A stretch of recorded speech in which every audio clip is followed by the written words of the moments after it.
Hello and welcome to the SC Playbook podcast out of NRL Supercoach Round 3, proudly brought to you by Mortgage Choice SCW. I'm your host, Tim Williams. We've got a big show ahead today for a number of reasons. Firstly, because we've had 2 rounds and we get our first look at player price changes following round 3. So it's a big time for Supercoaches. People are trade boosting left, right and centre. Trades flying absolutely everywhere. We've got some breaking news to start the podcast as well today. Tom Trbojevic cleared to play for Manly. The breaking news comes from none other than 2019 Supercoach champion Des Creek. Desi, talk to us about this hot scoop, mate. Pre-show in the green room, you let us know. Yeah, look, I'm not 100% on it. I don't have any inside source of the Seagulls, to say the least, but if he's named, I'm sure he's playing. I don't think Seeves is one to play silly buggers with it. I think Tommy will play if he's named. You don't think that potentially being tightness around that hamstring and precautionary last weekend that they're going to see how it goes this week and it still might be tight at the back end of the week?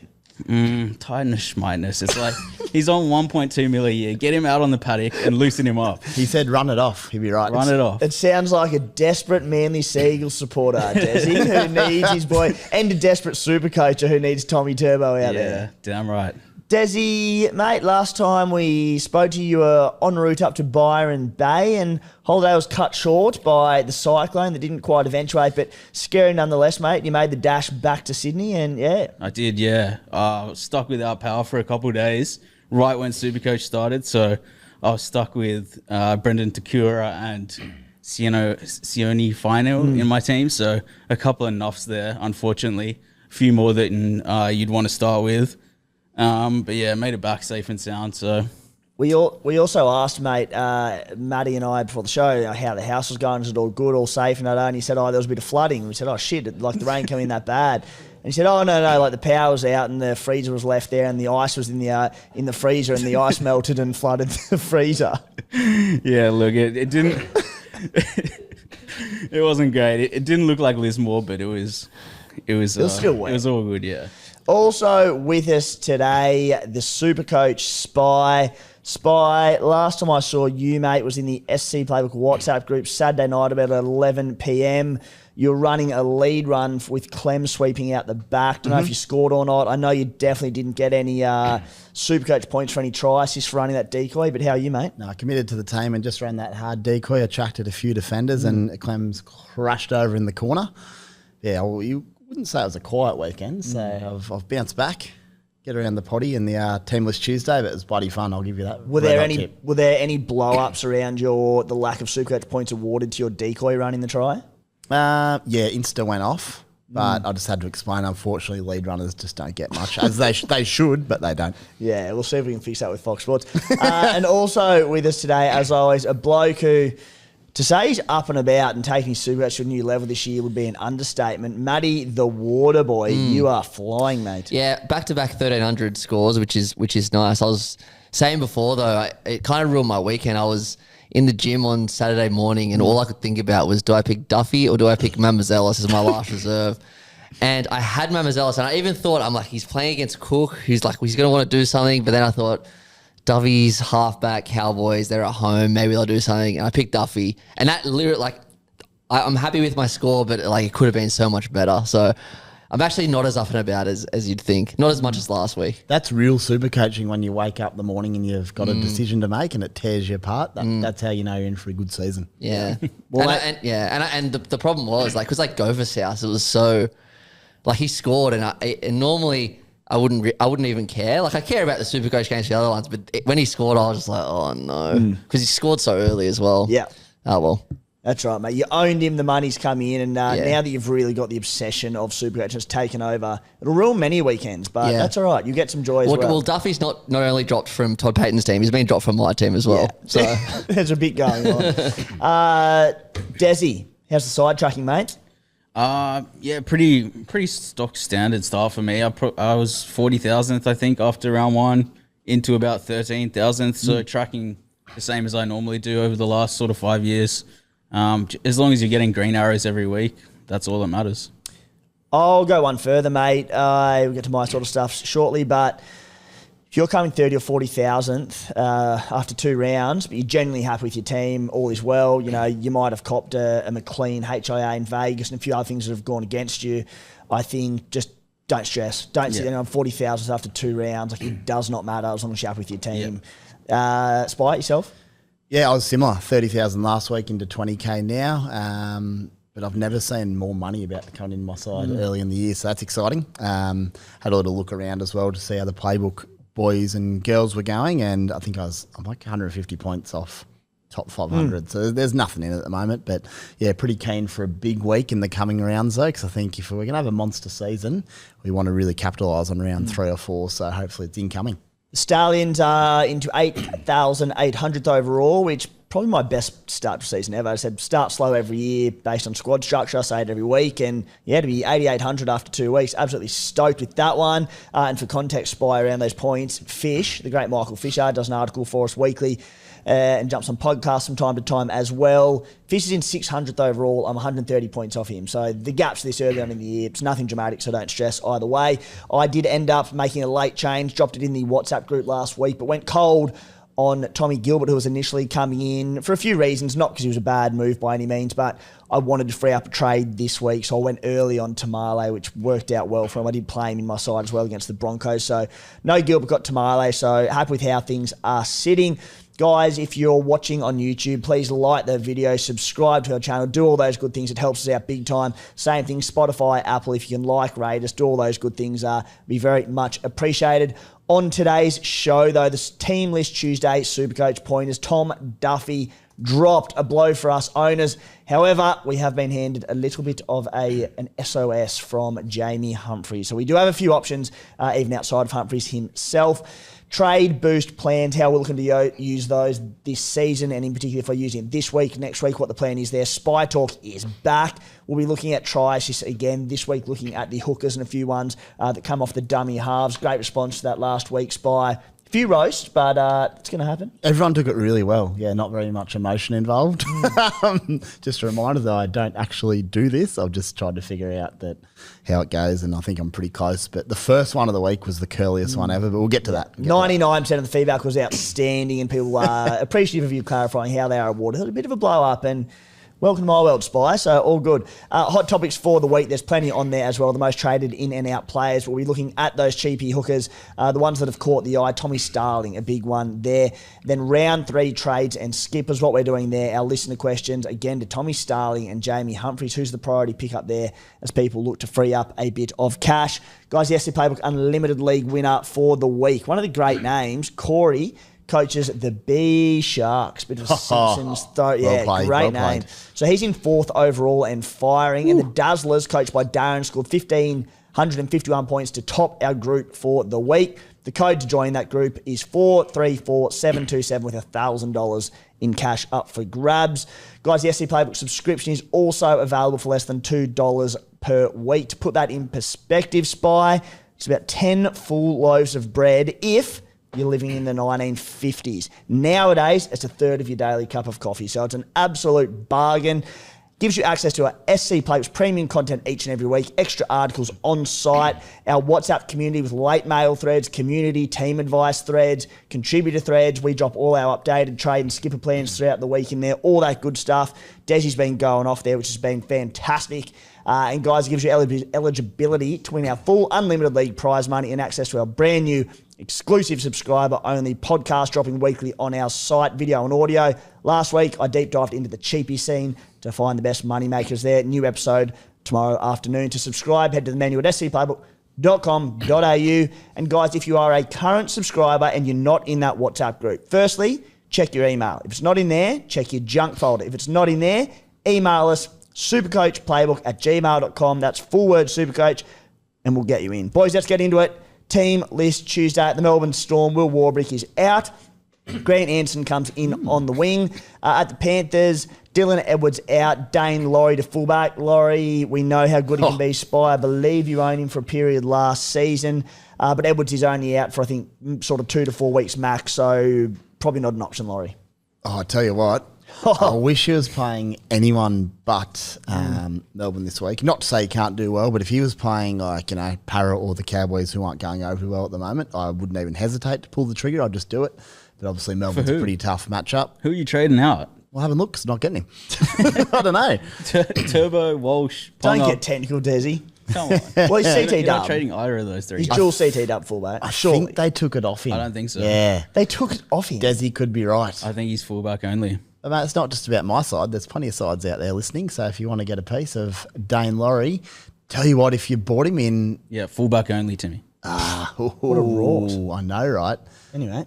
I bought him in last year and he was on 50 in like 8 minutes. And I Yeah, was so got hurt. fired up and he got knocked out and Dragons? I was fired up. Jeez, I was cranky. Dragons, I think Dragons it might have been. game. I do remember and that I did one. know Cleary for his 400 that game. Tough day out for Spy. At the Sydney Roosters after that enormous win last week that I was still getting over that. I cannot believe that happened against the Penrith Panthers. But at the Roosters, Spencer Leniu, Victor Radley, Lindsay Collins, they all return. Just a big watch there on the minutes of guys like Nafahu White, who bounced back with a great score last week. Connor Watson and a few others in that pack. Big one, Desi, at the Broncos. Tony Staggs named on the extended bench as he looks to return from injury a lot earlier than expected. Puts a little bit of pressure on Shibasaki owners. That is basically everyone. So it's not going to be the end of the world if he were to get dropped. But yeah, whether he plays this week, whether Shibasaki gets dropped, whether Mariner gets dropped, not ideal. No. I'll probably be getting rid of Shibasaki anyway. He doesn't look that good. He had one good game. He's not traditionally been a good Supercoach player. So he's just a quick cash grab, make 100, 150K off him and ship him on to the next, money maker. Yeah, we don't need a lot out of him. Just a few weeks, earn that quick sort of 100K after that big round one score. But yeah, it does make us a little bit nervous. At the Cowboys, the big one, boys, Tom Duffy dropped. Non-owners, very, very happy about that one. Spy, you're a non-owner? No, I started with him and he didn't do much, did he? To be honest. And I don't think it's his fault. I was watching on the weekend and he was just sitting off the ball a lot.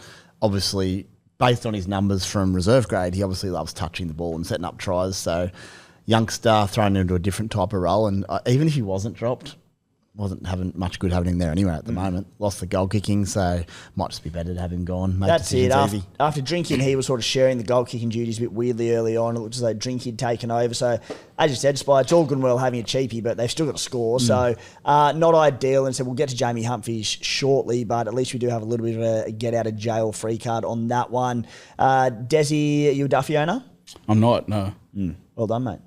Good for About you. the only thing I got right. You're a hero.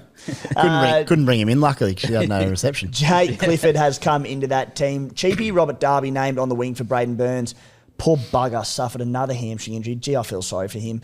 But yeah, so a watch on Darby there and see, the Cowboys in general, who are hard to go near. Jackson Purdue has been retained, which is one who I sort of thought maybe might be on the outer as well, but scored okay despite a sin bin last week. Lachlan Hubner, the cheapie who is firing, a 2-week suspension for the Bunnies. Tallis Duncan starts at lock. It's a shame for Hubner, but it is what it is. He's scoring well. He'll make money. It's just going to take 2 weeks longer than we've sort of all hoped for. At the Dolphins, nothing major, but I do think with Jack Bostock and Kuli Kefu Fini-Fuiaki on the extended bench, there will probably be some changes to that team come game time.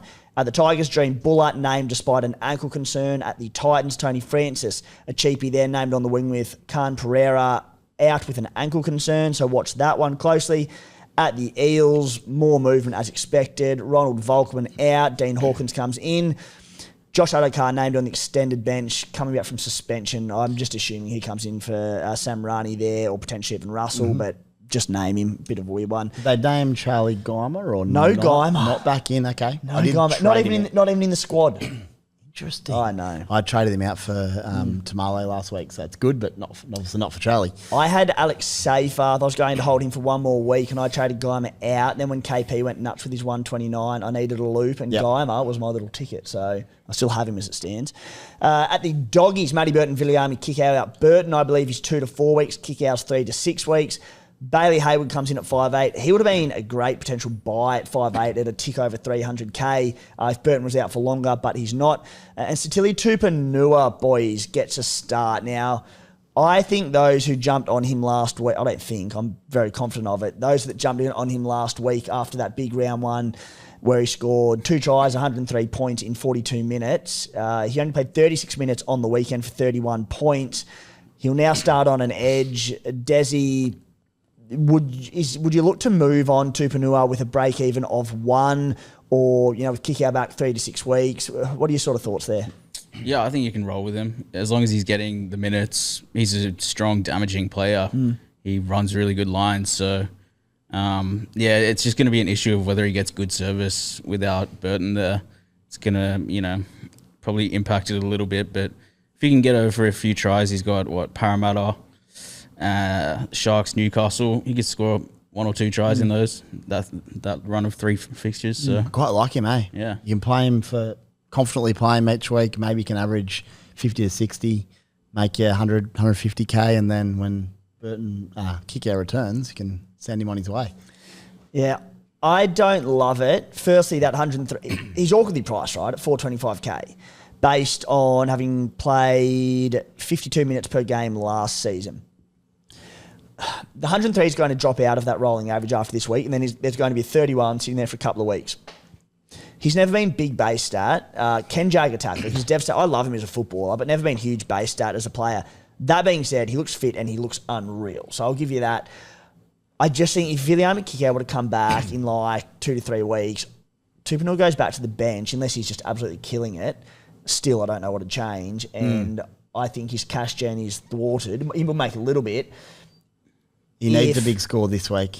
Yeah, absolutely. To get it rolling. And that's the thing, because you've got that break even of 1. You can wait a week for sure. They're playing Para, though. It's now or never. yeah, you can't wait. Yeah, well, yeah. What I would say is there's so many good buys this week. If this was to happen in round 8, you might swoop, but it makes it very hard. I think you can wait. I think it's awkward because of the 1, but let's call it what it is. The 103 drops out. Let's say he comes out and gets 60 odd this week. Great matchup with the Eels. The break even's going to go up a fair bit again, unless he tons up again.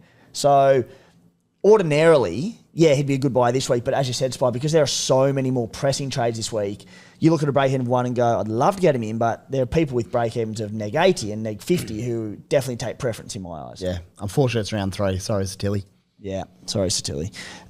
Moving on down the list to the big one, probably should have started with it. Tom Trbojevic named, and despite Desi's beliefs, not guaranteed to play for Manly this week. Daly Cherry Evans also named as Tolatal Kola returns.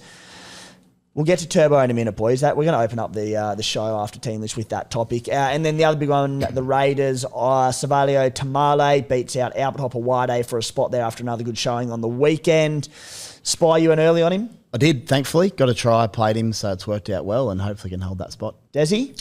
Did not, but I will be getting him this week. It looks very good, playable in the 17 each week. Tackle busting, scoring tries. Canberra look good. I mean, you got to play what you see. Canberra look good, so you can buy Canberra assets.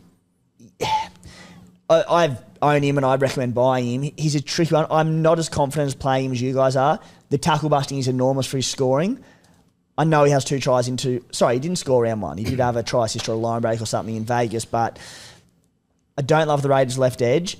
Seb Chris was awesome on the weekend, playing career best footy. Does love running though. I'm not convinced of the ball movement on the left edge and how many opportunities the wing is going to get. That being said, good work rate, bust tackles, which is key. And as you said, the Raiders are looking really good as well. So Ethan Strange there, just a great ball runner. Doesn't necessarily help that left winger outside him. But yes, I think he's a great buy. Tamale this week.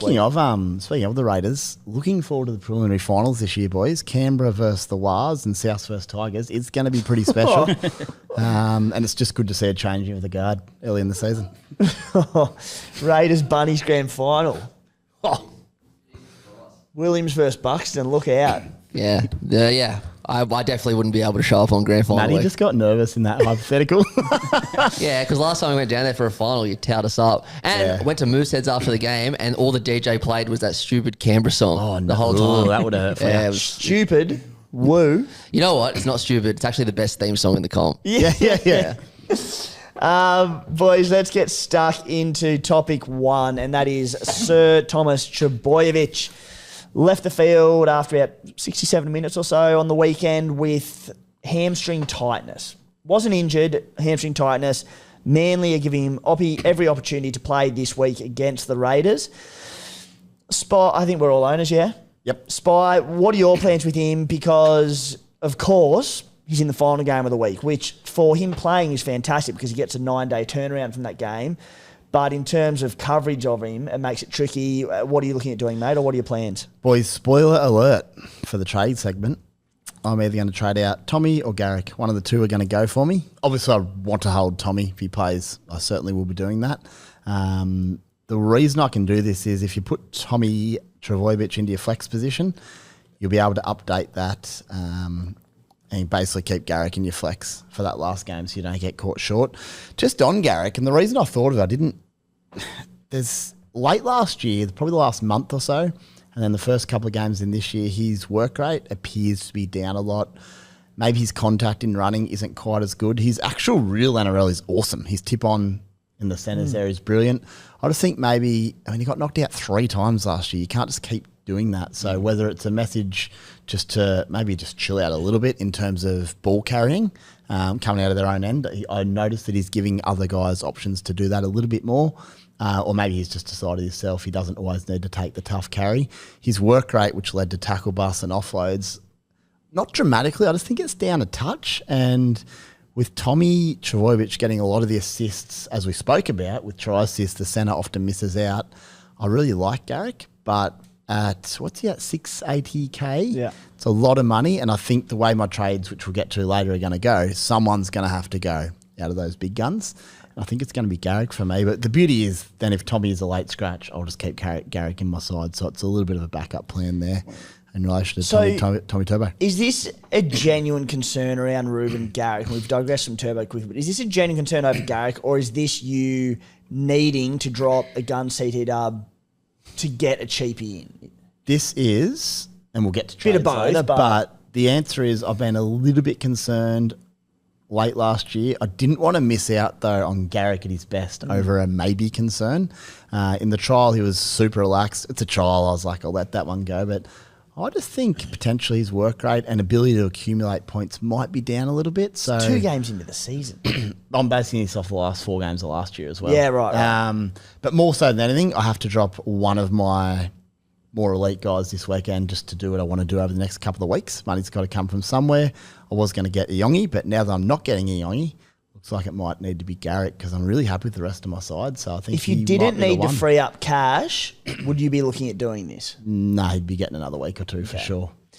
Just going through his stats, round 1, 86 against the Cowboys, a try there, plenty of goals in that one. He had 16 tackles, forced dropout and offload.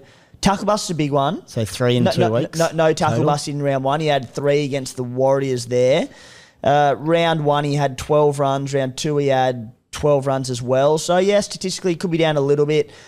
I think, Raiders defensively quite good at the moment, but Raiders are Brookie. Have you seen who they've got next week? And this is probably more for Tom Trbojevic. Have you looked at it? It's Para. It's Parramatta at Brookie. Yep. Who's coming after that? I think it gets quite hard. It does get tough after that. So I'm not super excited We about have the Storm also at Brookie, though, which is Yep. important. Yep. Sharkies, then Dragons at Brookie, Panthers away, so into a bye. So it does get trickier, but anyway, moving on from Garrick, I think it's not your best, but you do you. Look, I don't own Ruben Garrick. As a non-owner, he's not scaring me. That's it. He's not going... Watching the games, Ruben Garrick's not scaring me. And that you have to bring in the guys who scare you. That's the whole. But I do think he'll score well still. I just think it might be 10 under the last year potentially. Yeah.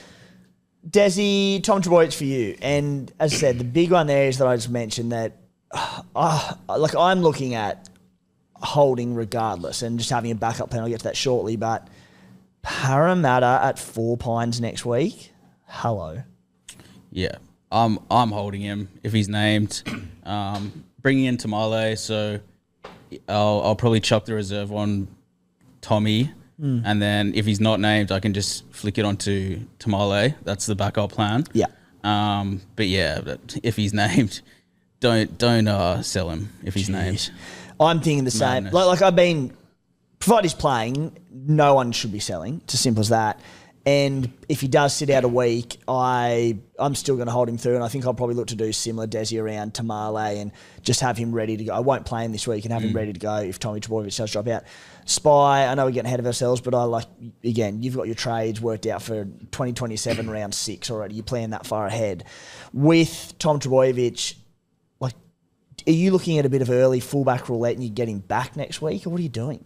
Oh, I don't want to sell Tommy. But if he is not named on a hammy and I'm stuck with no player. That's what I'm talking about. What I mean, it's not intentional roulette. No. But yeah, if he's out for the week, to be honest, mate, I haven't looked far enough ahead this week. Well, let's do something in 2 parts. Post-weekend, I do my trades, have a good look, then teams come out, then I dwell on it for about a day or 2 because it takes time to get it together. Something might arise, you might be able to tell me actually in a minute, where I can hold them both and do whatever, but just looking through my side, I just don't know if there's many options, but yeah, Tommy, it'd be scary not to own. But yeah, obviously, if he's named and healthy, I'd need to get him back. He could score 400. I know.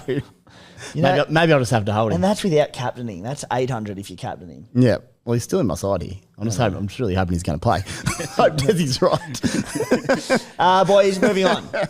Topic 2. Matty, you're a Turbo owner? Of course. What are you thinking, mate? No, I'm definitely holding him.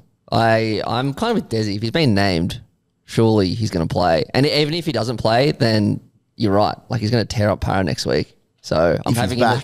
If he's named this week, surely he's playing Para on the March 30, whatever. Yeah, he would be my reserve, and I'll just play it by ear. Yeah. But yeah, didn't even think about dropping him. Ditto. Boys, topic 2, boosting and what our plans are for the boost. So just to freshen up people who are new Supercoach, the boost has come in recent seasons, and basically what it is 5 rounds of the year of your choosing. You can activate the boost and you get an extra trade, a third trade for that week. I've had a few people asking, and if you do activate it but don't end up using it, you don't lose it. You've only used 2 trades and your boost remains for a following round. So... And before we talk about what our plans are, Spy, lots of people try and, boost this week because we've had a free 2 looks at players without any price movement. So it's a great opportunity to bank that cash early and get in on those key players. People often look to do it maybe around 4 or 5 as well and use them. It's pretty new. There's no cut and dry way to use your boost that said this is the way to do it or this is the way to do it. We're only going off what we've learned in recent years. But I'll start with you, Spy. What's your plans with your boosting? Firstly, you're looking at doing it this week, and how do you look to roll them out this season? Yeah, more than happy to go whack, whack, whack, do at least 3 boosts in the next 3 weeks. The reason for that is it's early season data.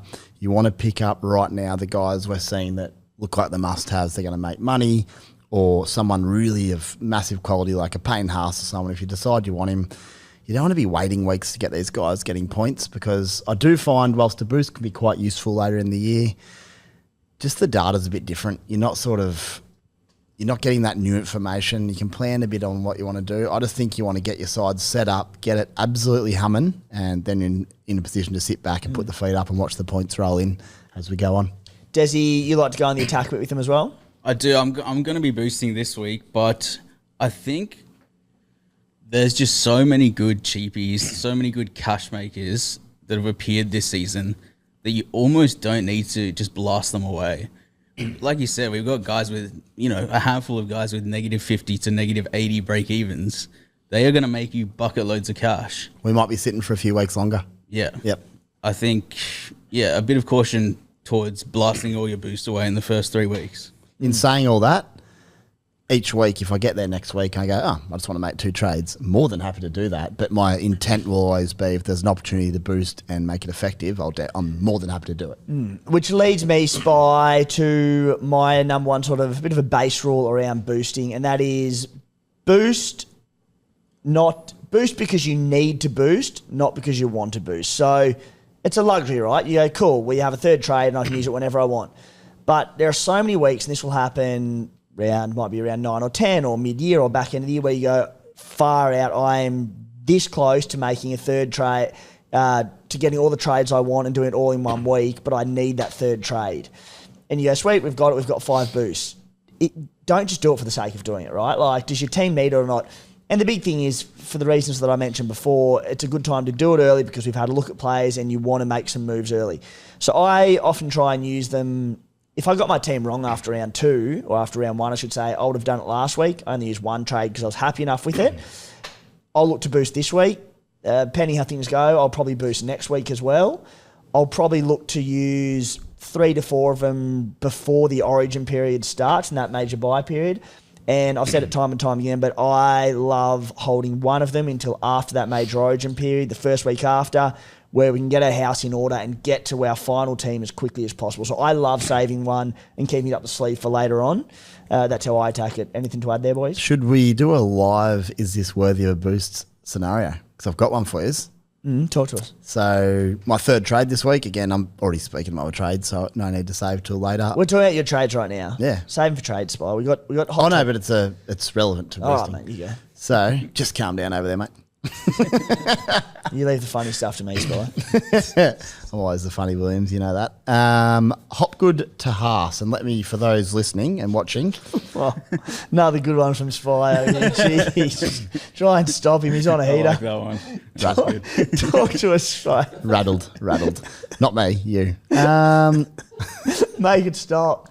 No, I'm kidding. Talk to us about your boost. Crikey. Hopgood is averaging 50. He's got a break even of 107. Payne Haas is averaging 100 with a break even of 9. What that basically means, if you're not aware of it, there's every likelihood that Hopgood could lose 40 or 50k this week, and Payne Haas could make 40 or 50k. So is locking in someone I see as a keeper in Payne Haas and hopefully banking that $100,000. Would you consider that boost worthy? It's just a good scenario to play out for those listening and watching. For Payne Haas, anything. Anything for the man. I mean, we have the same conversation about him round 2 every season.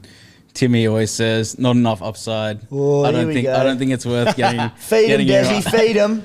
But no, It's unload on him. honestly, he looks so good. He really does. He looks better than ever. I say it every year. He just keeps getting better. I think he got 38 points in offloads and tackle bust alone, which is just unheard of. So to get Payne, I can do it. But Hopgood, are you convinced that he's not a keeper? I'm not. I'm an owner. I'm not convinced. I think he could be quite good this year. And the reason I'm boosting for it now, before I lose that cash, is I want to take Haas's points. And if you have a look at the second rowers available this year, blokes like Eli Katoa, Tino's not in my side yet. If I want to play him in the back row, I'm not as convinced on Hopgood because there's so many quality options. So for me, that's why I'd want to boost this week, just to get it done. Means I don't have to worry about it next week. I've locked in my Payne Haas keeper gun before he makes money and Hopgood loses money.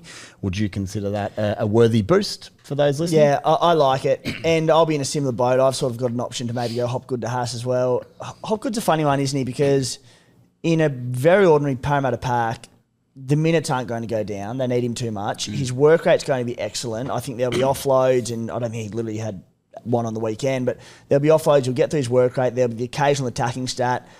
Just on what we've seen with Parra the first 2 rounds, I'm just so concerned he's going to spend so much time watching from behind the sticks and lots of stoppages in play and, you know, spending a lot of time tackling as opposed to running, where he has 20 runs and busts a few tackles, offloads and accrues those big points.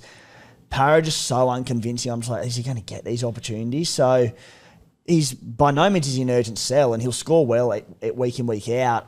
I just think, speaking of upside, I think he's probably lacking it in this Parasite at the moment. And then just not to go on too long about this, I know we've got plenty to talk about. I've got a little theory as well that may or may not come to fruition, but Jason Rolls has taken over a new club. He's clearly trying to figure out what's going to work best for them over the coming years, not right now.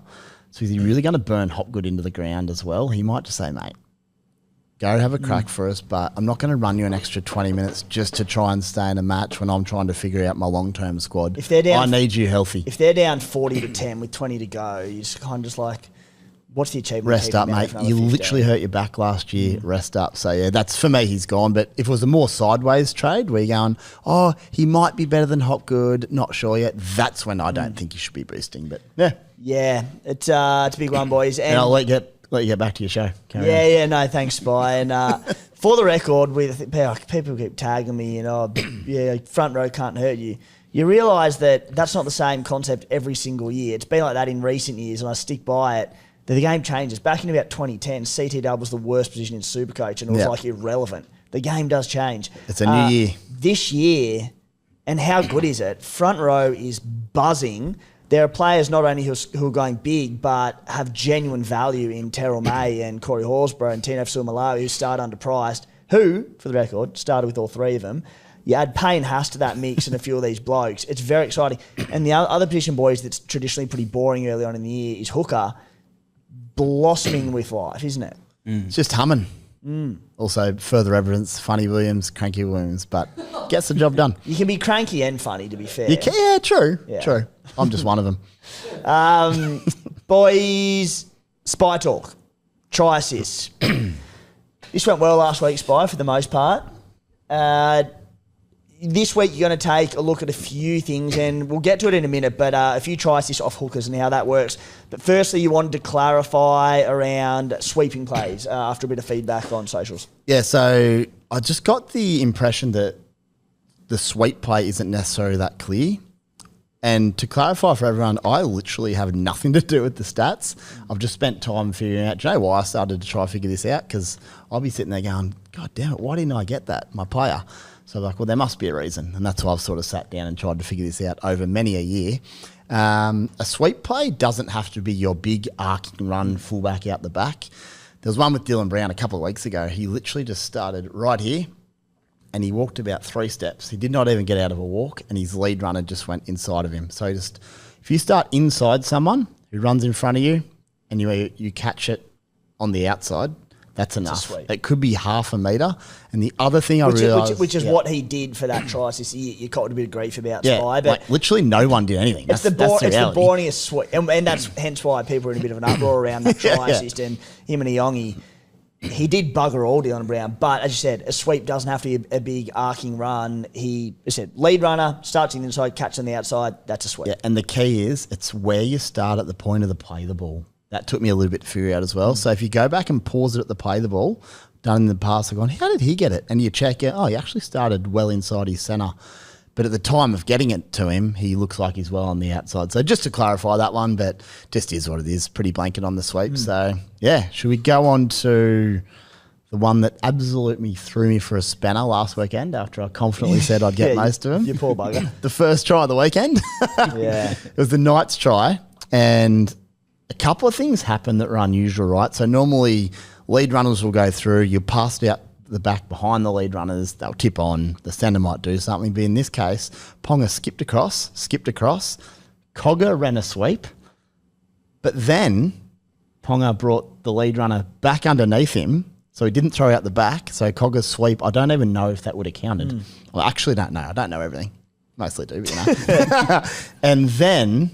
just when I thought it would be KP or Cogger, Kai Pearce-Paul caught it 3-on-1 and he tipped on, but in his lob, he actually threw a 2-man cutout ball. I don't think he meant it, but because it was a cutout ball, he got the try assist. And I did predict it correctly, but I wasn't sure. When it happened, I was like, honestly, that is an absolute curly one. And to your point, there are going to be examples. It's rugby league. They're not all the same. They're not all the same. But there are ones where technically there could be 2 tries given in, as we spoke about last week. But, yeah, you do get some curly ones. Yeah. And for you to get it first go last week after it up. I literally started laughing in the lounge room. Mate, number 9s, hookers. And I should say, I obviously don't have the criteria, so sometimes I'll just go, I'm not sure. Yeah. Actually, I have to figure it out once they do it. Number 9s, this is reasonably simple, but Starling had one early for... Who scored it? Do we know? Sorry, I can't remember. It's your segment, mate. Spy Talk.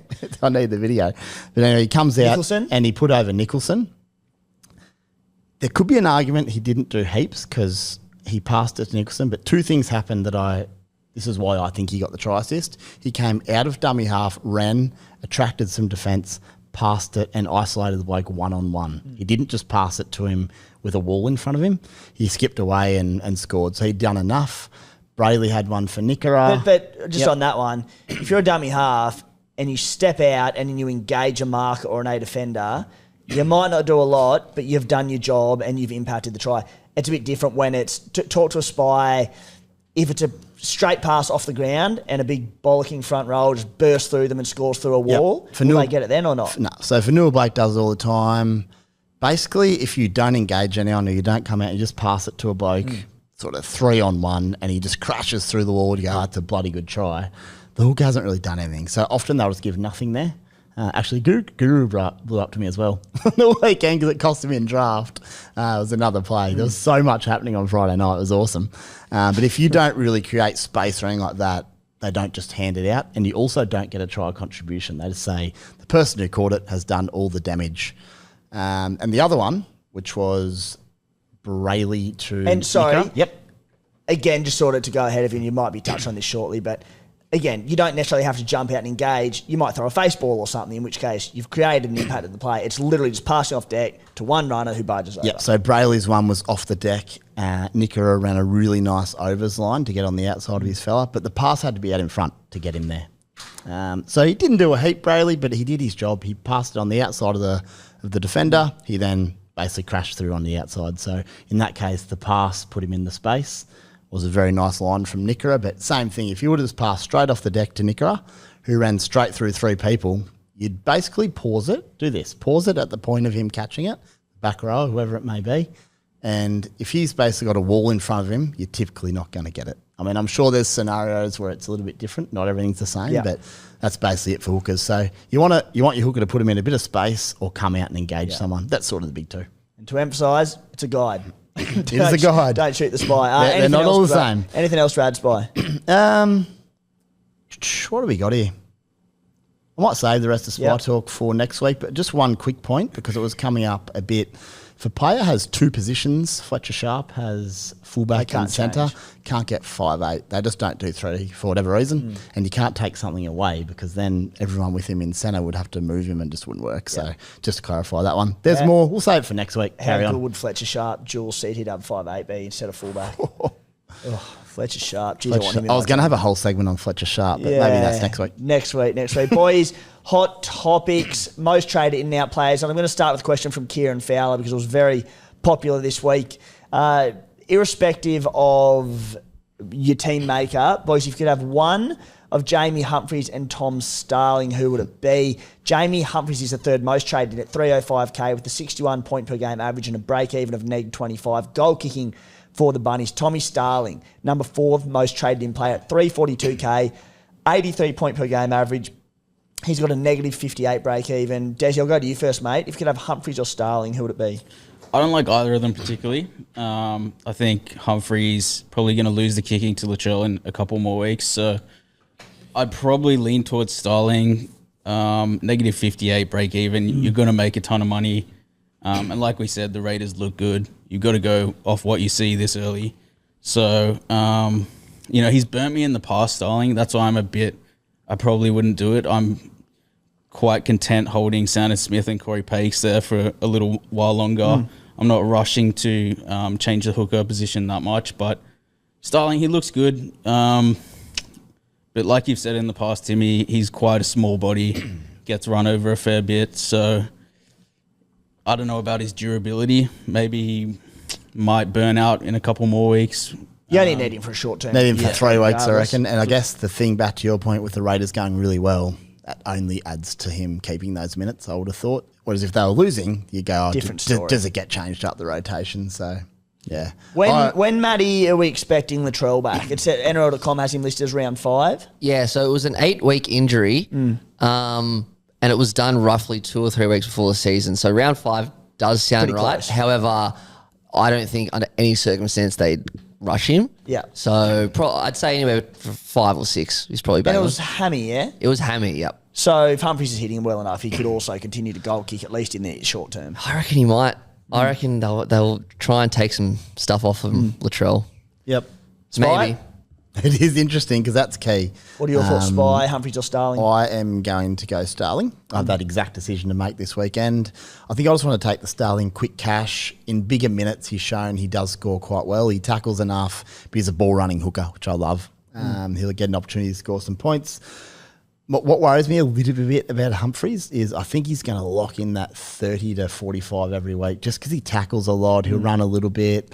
Goal kicking at the moment, but if Latrell does take the kicking back in a week or two, if he returns that early, Humphreys has to play against the Sharks, Penrith, Roosters, then gets the Cowboys, Bulldogs, Melbourne. That is the hardest run for the Rabbits. I'm glad they're 2-0, Yeah, Matty. it is, and I agree with the sentiment, Spy, around tough draw to come. Look, I don't really want to be playing him against Sharks away and then Penrith as well. Roosters, that doesn't worry me, and Cowboys. But, like, when you get to Dogs and Melbourne, I'm not running without Cleary in my team for that long, so I'll be... You'll already have sold him. Yeah, and to be honest, people might disagree, but Nico Hines with the goal kicking back, I think it's the same. I think if you don't have Nico, I think you want to turn Humphreys into him sooner rather than later as well. Yeah. So if Humphreys can come in and go... If he makes 100, hopefully 200K in, 3 weeks, 4 weeks, whatever it might be, I'm just getting him to Cleary as soon as I can. Yeah, I just think Starling with his... I like Starling with the too. 100 in the rolling average, that price happens quicker. So that's why I like Starling. Both, I think, are fine selections, but it is more than possible that Humphreys comes out and bangs out a few 45s, and he doesn't make that much quick cash. But we've seen him score a ton before for Manly. I think it was late last year. So he's capable, but I think 100 in the rolling average for Starling. If we're taking it for cash growth, just roll with that for me. It's a tough one because obviously you're in the same boat as me, Spy, and like with Tom Duffy there, I imagine you're moving Sandon Smith down to get Starlo, and I can do that as well. Humphreys just looks the good, and he's a goal-kicking halfback, low break even. So, does Starlo lose any minutes to Owen Paddy at all? As you said, the Raiders are winning, so maybe not. But put it this way, I don't think you go too far wrong either way. And whoever you buy, you're probably only buying as a 3-week play-in rate to get cash. It's just who do we think is going to generate more? It's a corker of a decision. Boys, front rowers that can have and will continue to hurt us. Payne Haas, 669K, 102 point per game average, a break even of 9 to start the season. He had some stupid amount of offloads, like 7 offloads or something against the Raiders, maybe 6. 7. Crazy. The minutes aren't huge, but the output is there, and just the key to Payne Haas this year, Spy, he's just been given by Madge and licence to offload. The licence has finally been given. It just changes everything with him, right? Yep. We've said all along that we've always liked Haas Desi. I think we've debated it at times, but we always said if he got that licence to offload whenever he wanted, they cannot stop him. So I also just think I've never seen him probably look this healthy and fit. So hopefully that continues for him. And worth noting on the minutes, he's averaging 100 in reduced minutes because they belted the Roosters and then Canberra belted them pretty well. So he hasn't been required to play those big minutes. You could argue the comeback against Canberra could have forced him to some more minutes. But even that was 7 minutes more than the Roosters game. Yeah, so if he gets back up, I think he could potentially play bigger minutes in tighter games, which is going to help him even more. So I couldn't get him in fast enough on Monday. I don't think Payne Haas is going to score under 60 this whole season. I think he'll range from 60 to 120 every single game. I'd back that, barring an injury, of course. Barring injury, I don't see how he goes less than 60. I think that's fair. Yeah, I'm so excited to own him. Boys, the number one most traded in, though, his teammate Jesse Arthars at 341K, an average of 95 points per game. He's got a break even of negative 82. It's funny how you sit there and go, like, I had Jesse Arthars in my team right up until kickoff in round 1. You go, damn, I wish I held on to him. But then I look at it and I go, initially I moved him to Campbell Graham. And then I went cold on Campbell Graham before kickoff, and I moved him to Dylan Lucas, who looks like a must-have now. So you go, easy to complain, but it comes and goes, doesn't it? So it's worked out okay. But what do we think of Jesse Arthars? Basing like bugger all, 17 to 21 or so. I'll get a few stats up. We know he's a tackle reliant Spy. What are your thoughts? Buy or avoid?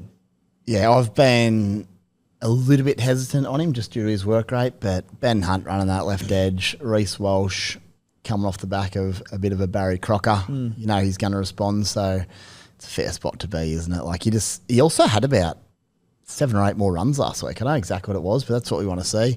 I just think for a couple of weeks, coming off a couple of big scores, he's got a good couple of games coming up. If he can just make a bit of cash, a couple extra line breaks and tries, which should in theory happen, he makes like 200K in 2 weeks. And then you can turn into whoever you want. So, yeah, I really wanted to chase those points this week and start hot, but I'm finding it very, very hard not to just grab him and play him with the 2 matchups coming up. You say chasing those points by, like the matchups to come, Cowboys, Dolphins, Tigers, Roosters, all at Suncorp, which is pretty freaking mind-blowing. He might keep averaging 90. Yeah, so the points could be there as well. What do you think, Des? Yeah, absolute must. And even if he gets one of those games where he doesn't score tries and gets 10 or 15, just drops out in the flex. No worries. All hail the flex. There's two ways to look at it, boys. He could come out, like I've seen people calling trap and red flags, and literally the reason that I dropped him before I won, because I went through his scores, and what I say, I think he averaged 50 in 6 or 7 games last year with tries, and a couple of tries in there as well. I'm like, even when he scores, he doesn't score well. In this Brisbane outfit with that run, there could be more than one try game and more than one line breaker game. So if he comes out and goes 15-15, you go, damn it, the Broncos will have stunk it up. Arthars has got no attacking ball. However, and there's risk in that for buyers, but for the reasons you mentioned, Spy, there is huge risk with that break-even of neg 82 that if he comes out and scores well again and again, he could make 300K in a flash. So, and the difference this year as well, aside from what should be an improved Broncos outfit, is Ben Hunt, as you said inside him. He topped the NRL with tries last year, I think. If he gets 20 and 20, he makes about 80, 90K anyway. That's your worst case. And if he gets 20 this weekend, I'm not playing him next week. So, you take the cash and run. Yeah. Boys, Tino Malawi, 531K. Did we all start with him? I turned him to Hopgood Sunday over round one. Frustrating because you know how big I was on Tino, but I had about $200,000 sitting there in round one. And I could have either played Charlie Geimer or brought in Hopgood. I'm like, it's round one. I got to chase the points. So it wasn't to be, but thanks for crashing over, mate. Clearly a buy, Spy.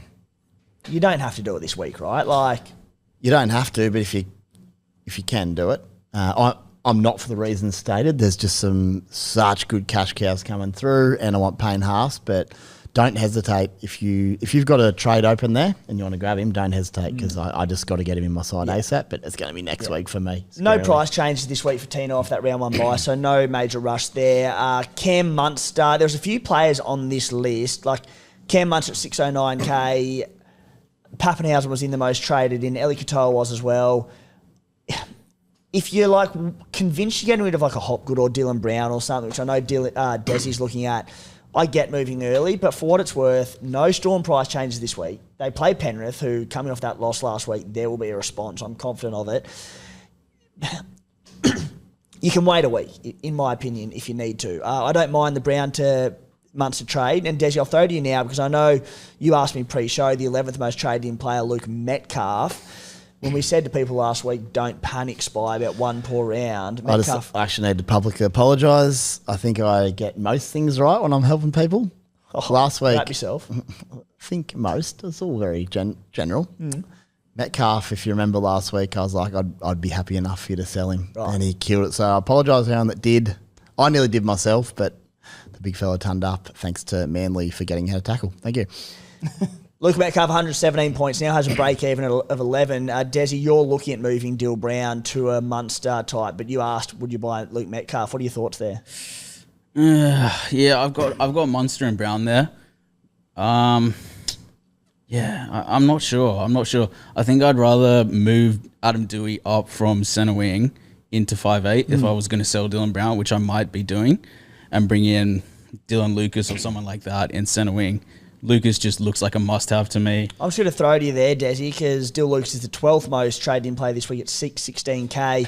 He averages 86 points per game this season with a break-even of 23. The Knights have the bye in round 4. Does that concern you, like, in terms of these? I know a lot of us are already relatively heavily invested in Knights players. Are you happy to go early on Lucas, or would you wait till after the bye? It's very tough. It really is. But I think I'm happy to pay overs for him after the buy. Yeah. I'm happy to just cop the 60, 70K price rise that he has and buy him for 680, 690K. I think he's that good. I think he's another player who's probably not going to find his score under 60 at all for the whole season. His work rate is just so high and he's got massive upside. He's another one as well, just given it's round 3 and there's so many buy options. I'd be happy to wait 2 weeks as well. Just cop the hit this week, see how he goes, and you know you can lock him in 2 weeks while you're not worrying about all this other stuff. If it costs you 50K, so bad. Just whatever. I'm with you, Doesn't boys. matter. Yeah, and look, I know myself, I've got Marju, Lucas and Ponga, 3 guns. I'm going to be a little bit light on. Early on when I had made this decision before round 1, I looked ahead And a lot of in particular, the CT dub cheapies for that round in round 4 have great matchups. So I'm like, cool, I can get away with it a little bit and play some of these guys. So just on Metcalf as well. Yeah.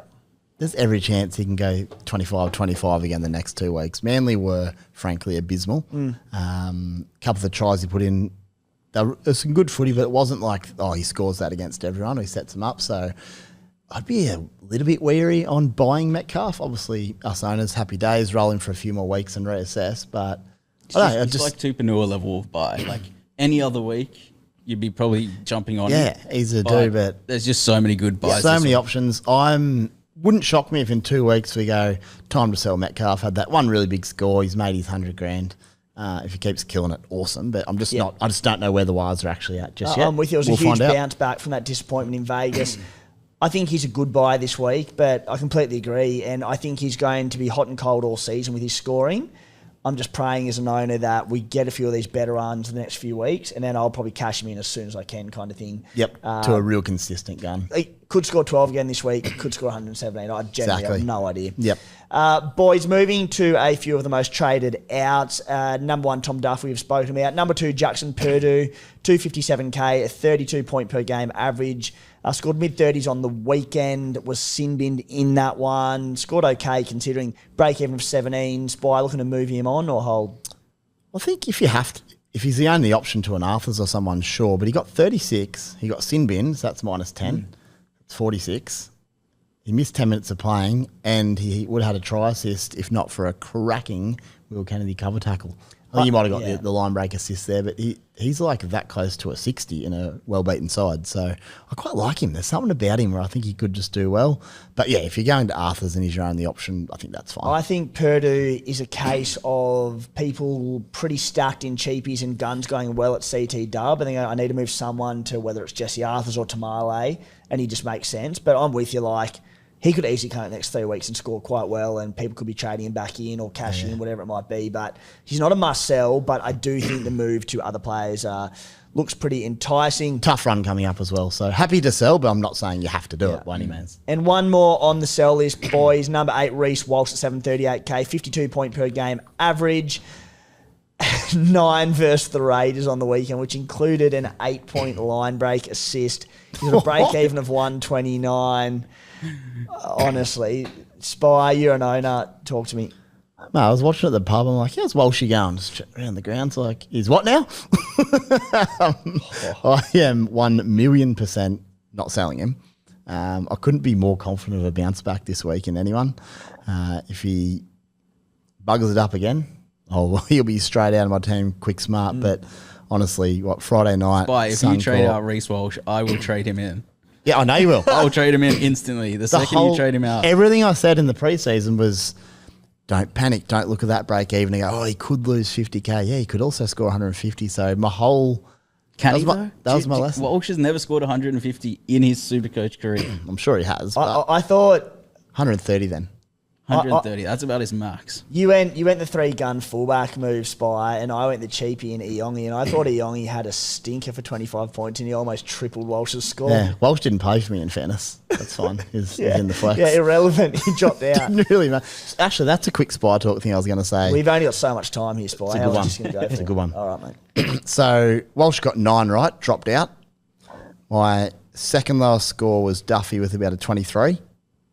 If Walsh would have scored 43 points, just running a hypothetical, that's only 20 extra points I get. So if you have a look at it that way, if your second lowest score was a fair bit more than your flex, well, I'm basically trying to tell you Walsh didn't hurt me at all. Carry on. That will do me. I'm with you, boys. With that Broncos draw to come that we read out, I think he could go bonkers in the next month. There might be a 9 in there, but it could be split in between a bunch of 130s. Got to check Walsh's highest ever score. Keep talking. I would not be selling. There was the game that might have been last year. I think 140. Last year, just before Magic round against the Titans, I remember because I sold him because he had a head knock or something, or like he dropped out of a game. Then he played the Titans at Magic round, it might have been, or the week before, and he was on like 120 at halftime or something, and then eased off as they tend to do. Guys, for anyone who books an appointment with Mortgage Choice SCW, up until the 23rd of May, we'll go into the draw to win a $25,000 luxury escapes voucher. So if you've been on the fence, thinking about setting up your numbers for the year, what better time to do it than now, as you could land you a $25,000 holiday? Geez, that'd be nice. Flick the team a message on Instagram at mortgagechoice_SCW or give them a buzz on 02 9521 1611. Doesn't matter where in Australia that you are. Paddy is up and about. He knocked me off in a head-to-head league on the weekend and thinks he's a Supercoach superstar. I remind him quite quickly that I didn't go that good last year, so he's kidding himself. But guys, yeah, if you're looking at buying property or doing any of those sorts of things this year, get in touch. As I said, it saves you $129 on that consultation by getting in touch. And it's all about education, finding out where your finances are at, whether you can afford to buy, what you need to do to get into that position, and learning a bit more about the process. Desi, trade and skipper plans for round 3. I'll be selling Hosking, injured, broken hand, so him out. Probably move Horsburgh or Tino down from front row, bring in Payne Haas. Next trade will be probably Finau, the Noff I started with, to Tamale. And then potentially I will be going Purdue to Jesse Arthars. Yep. Nice. What do you think of Spy? Oh, I'm going to go Hopgood, Duffy, and Garrick out at the moment. Starling, Haas, Jesse Arthars in. Gives me $230K next week for some guns I want in Tino and hopefully Eli Katoa and co.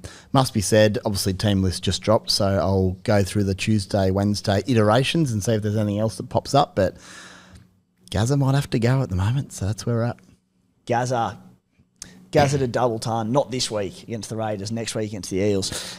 Boys, myself, Tom Duffy will be going to either Humphreys or Starling. I'm leaning towards Humphreys at this point, just trying to work out. I do like the probably security of Humphreys there, a goal-kicking half despite the tough run. So I'm leaning towards Humphreys, but I can move Sandon Smith down there and get Starling, which is enticing as well. And then probably Purdue to Jesse Arthars as well, who I'm really keen to bank some cash there and play him in my 17, to be honest, with the draw that the Broncos have to come. I'll likely boost, same as you, boys. Teams have just dropped. We're boosting, got that third one, a few different things to work out in my team. So I'll be on a few other podcasts at the back end of this, or throughout the week, I should say, and I'll touch on that there. And then at the very latest at the SC Playbook question and answer podcast on Thursday. Captain's Desi. I was going to stick the VC on Nico, but someone posted in the WhatsApp that he wasn't kicking. Trindle was back kicking at training, Sharks training this afternoon. He's got an injury complaint, Nico. He's got a knee, left knee. Oh my God. Ice on the left knee after the game last week. To clarify though, not injury related, Trindle would always kick at training. He's their backup goal kicker, so he'd always be practicing. Yeah, but Hines just didn't pick up. Oh, he didn't at all. He wasn't even running with the team. Yeah, it's not good. He was. He didn't run with the team. He was just running the drills by the looks of it. Hopefully, he's just having a spell. Early week maintenance. Noted. So probably steer clear of Noted and rattled. Yeah, Yeah. steer clear of the Hines VC or C. I think the C's just got to go on Ponga. VC, I'm undecided. I might go on Munster or Cleary. Spite. VC, Haas, May or Cleary. Dead set no idea at the moment. Why don't we go Payne Haas, see if we can score a try and score 130 into Ponga. Seems pretty clear cut this week, I think. VC, Nico, C, Ponga, Matty, trade, skippers. Yep, so trades at this point, Duffy gone, Humphreys in, Bateman gone, Tino down, Payne Haas up. I want to get Payne Haas immediately. This one I didn't really want to do, but I kind of have to do it for the greater good of my team. And to get Payne Haas in, I got rid of Skelton and put in Tamale. And captains, vice captain Reece Walsh, he's going to tear the Cowboys apart, and Ponga captain. Yeah, Walsh is a great VC option in that I game. can't bloody Cowboys. VC Walsh because if Turbo's out, I'd be short. Unless I just decide to keep Turbo. So much to unfold, boys. Yeah, couple of nights. I could make a move of like, similar to you, Spy, of Hopgood to Payne Haas. It makes me sick to the core. My front row could be Terrell May, Corey Horsburgh, Tino Fasula, and Payne Haas. I'm like... Stacking the against front row. everything I've ever believed in, stacked. But, geez, he's hard to resist. So, he's on the radar for me as well. Boys, a few questions before we wrap it up for this week. And it's a good one from Ryan Matthews. Are Penrith not the defensive juggernaut that they used to be? Will they become a team you can captain/play an attack-reliant player against? Spy, in the past, it has been an absolute no-go. Like, if you have any attackers, even if they're a gun, you generally just don't play them against them in any position. a death matchup. Is it a case of looking at 1 week and going, they'll be right, they'll bounce back, they had a stinker, or the tide's turning a little bit? There's reason to believe the tides could be shifting slightly, but you'd have to forget last week. That was an aberration, I think. For me to captain an attacker against Penrith, I'd want to see him be somewhat leaky for about 5 or 6 weeks before I do, because they'll probably figure it out anyway in that time. But I'd still be pretty worried. But yes, the tides could be shifting just slightly. Yeah, I wouldn't panic too much around the Panthers. They're too good. We know they'll bounce back. Maybe they were ordinary on the weekend and still scored 32 points or something. So wouldn't be captaining anyone against the Panthers. And if there's a few weeks of this, I'll change my mind, but I need to see it first. Desi from Dean Lawson, is Valmunga to Jack Gajewski a sideways trade? And is Barney a hold with a 110 break even? So Barney being Mitch Barnett. Valmunga, I mean, I think he looks to sell. Gajewski... They're both rubbish. They're both rubbish. Yeah. Got to call it. Goals didn't run with the first grade side today, so you imagine he's not actually starting this weekend. Yeah, maybe not. Sideways, definitely try and get both out of your team as soon as possible. I know I will be. I'm stuck with both of them. Barnett, you could hold him. He's still a good player. He's still going to score well. But if you're selling him to someone like Tino or Haas, then it makes sense. Yeah, fair enough. And, I mean, Gajewski, if you want to hold for 1 more week and see if he plays 80 and jags some attack and things improve, sweet. You absolutely do not trade him in. But if you're an owner and you want to watch him for 1 more week, he does have a low break-even, so he'll make some cash. It can wait a week for sure. Question, are you an Iongi owner, Desi? I am, yeah. Question from Brad Toole. Is Iongi a must cheapie, or can you fade him with all the other cheapies set to make good cash? Obviously only mid-20s on the weekend. Parramatta looking ordinary. Iongi still looks good, but Parramatta look terrible.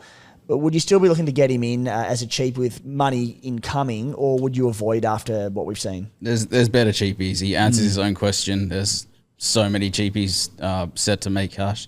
I mean, yeah, Brown and Iongi, they're just not connecting as well as they should be, I think. They both look okay running the ball. Brown looks strong running the ball, but I still think he's a sell until Moses is back in the team running things.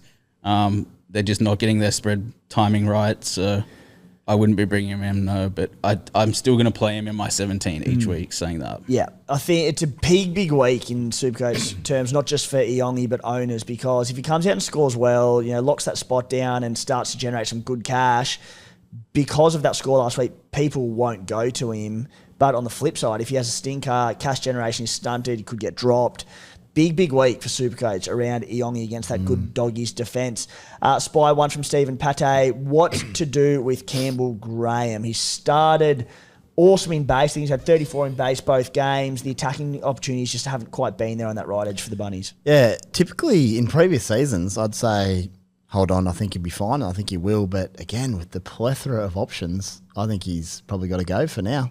Yeah, I just don't think... I think he's rock solid, and I still like him, but there's just so many guys that are just screaming, buy me for cash or points, that I don't think he's someone you want to hold on to for now. Yeah, on the wrong edge at the Bunnies, I think there, and I think I'm with you.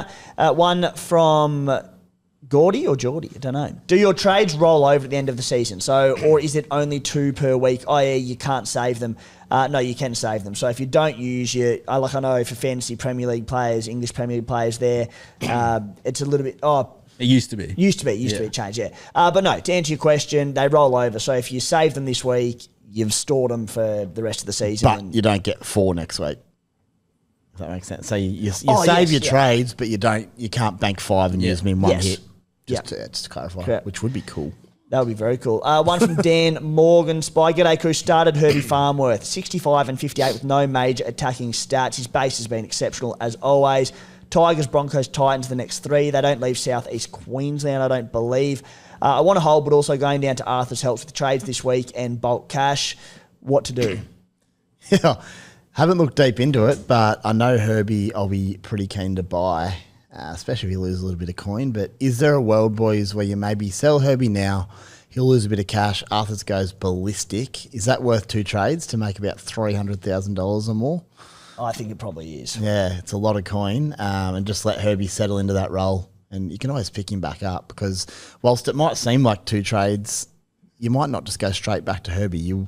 At some point, you're going to be upgrading a centre, and it's going to be someone or Herbie. So it's easy enough. I probably to get wouldn't trade him out personally. Yeah, I think there'd be better options if I looked at your center wing. Out of the 7 players there would be someone better than Herbie Farnworth to trade to Arthars. Let's say if your centers are killing it and you're happy and he's the only one, I can get around it. But yeah, you're right. If there's anyone remotely sellable, it'd be nice to own Herbie. Gee, he has a crack. I'd probably pull the trigger and do your initial chat spy around that option. And I can't wait. I'm looking to get him in, hopefully at a bit of a downgrade in price, which at this stage looks likely. Desi 1 from Wayne Boffer, Adam Reynolds as a pod play. The draw for the next 4 is juicy, and all that at Suncorp, it would mean anti-podding the Humphreys Starling decision. It's an interesting one, isn't it?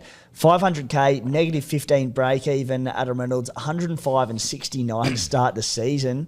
He could be a little cash gen play to move to Cleary or Hines or whoever you don't own. What do you think?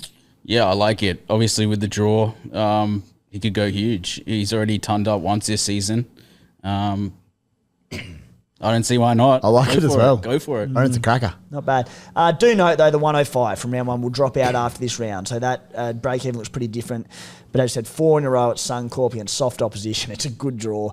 I'm going to go the Humphreys play, but I get it. You know, it does become interesting just on that with Brisbane. Cowboys and Dolphins obviously not noted defensively, especially to start this season.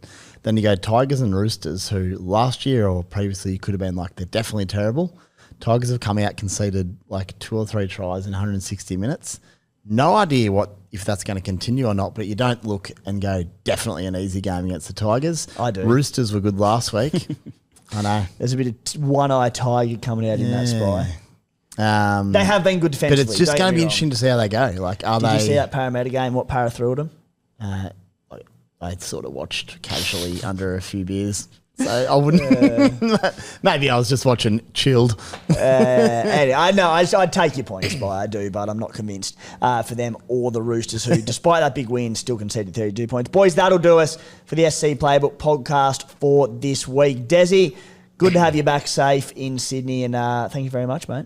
No worries, boys. Good luck this week. Spy. Cheers, lads. Desi 141 for Walsh. Highest score, so you were right, but I was close enough to call it a draw. One of these many wins that Spy gets. And Troops Instagram SC Spy 7. It's hotting up for me. I'm having a crack this year, so I want to really get around it, dedicating some time to getting out there and get it happening. So yeah, give us a follow. You're back on the article after a bit of a hiatus for a year. Article as well. You found a bit of time for us. Yeah, I've lifted my priorities and looking after the big fella over here. You are, mate. I appreciate it as always. It was also your birthday on the weekend, Spice. So happy birthday for Saturday. Cheers, mate. Appreciate it. Righto, guys. Thanks for tuning in and good luck this week.